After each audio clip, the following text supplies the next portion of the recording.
All right, last video about depressive and bipolar disorders. I know I kind of lied and made it sound like I was going to end on the previous one, but this one will be the last video. We're going to talk about thought patterns, thinking styles that can contribute to these types of disorders. So the first one we're going to talk about, we get this from a researcher named Beck. Beck is also known for giving us a widely used self-report inventory for depressive symptoms.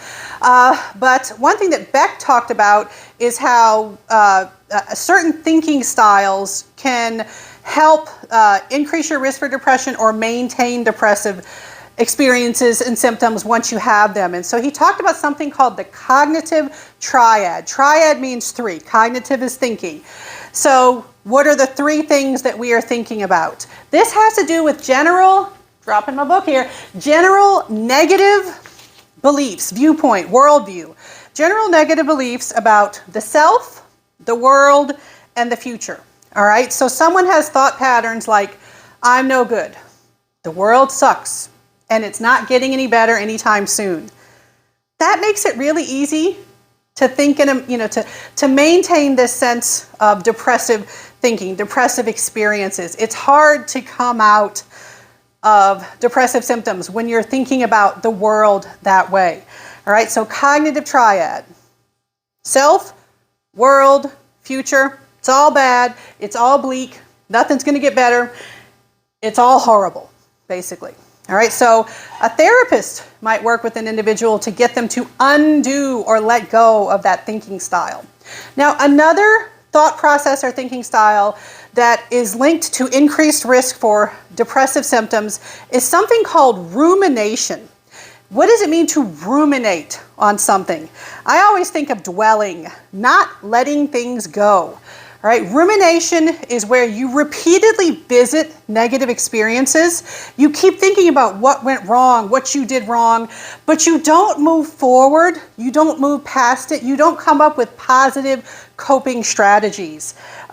So that's repeatedly thinking about the causes and consequences of a negative situation, like maybe a breakup, failing a test, not getting a job, getting fired, without engaging in any productive coping or problem-solving strategies.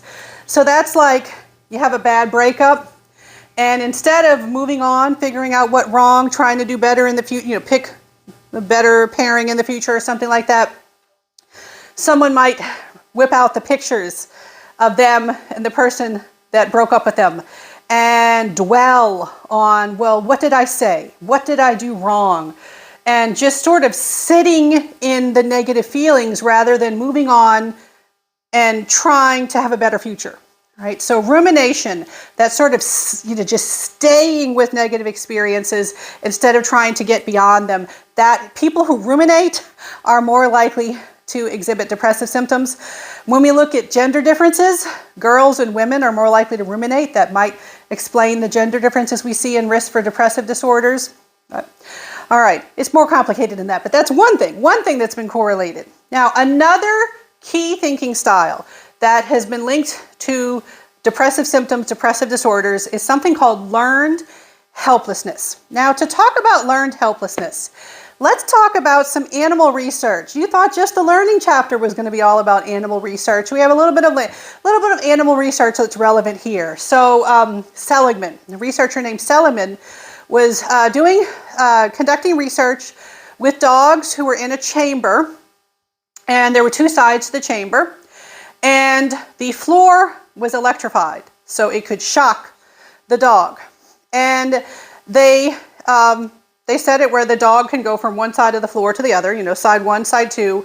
All right, well, in a situation where the floor was electrified, no matter where, the dog jumped, all right? Basically, they set up a situation where the dog was helpless. So you go to side one, you're being shocked. You go to side two, you're being shocked. There's no escape. Eventually, the dog just lies down and starts taking it. They're just like, well, there's nothing I can do. I'm just going to accept this negative experience. But then they change it so that the dog can escape. And surprisingly, the dogs who had experienced this true helplessness, they didn't try to escape. They didn't recognize the opportunity to escape. They went from true helplessness to learned helplessness. So learned helplessness is the tendency to remain in a punishing situation, could be a bad relationship, bad job, lots of things could fit in that category, because of a history of repeated failures to escape in the past. So someone who's experiencing learned helplessness, it's really hard to get out of depressive symptoms. You have this sense like, I can't escape. Things are not going to get better. This is just how things are. So learned helplessness in research has also been linked to a risk for depression, depressive symptoms. So that's another thing that therapists might have to work with an individual, all right? Because not just medication that can help with depressive symptoms. Also with therapy, they might address things like that cognitive triad, rumination, and learned helplessness to try to undo some of those thought patterns to help the person move beyond their way of thinking that contributes to their risk for depression. All right, now that's the true end of the videos about that set of disorders. Next, we're going to talk about eating disorders.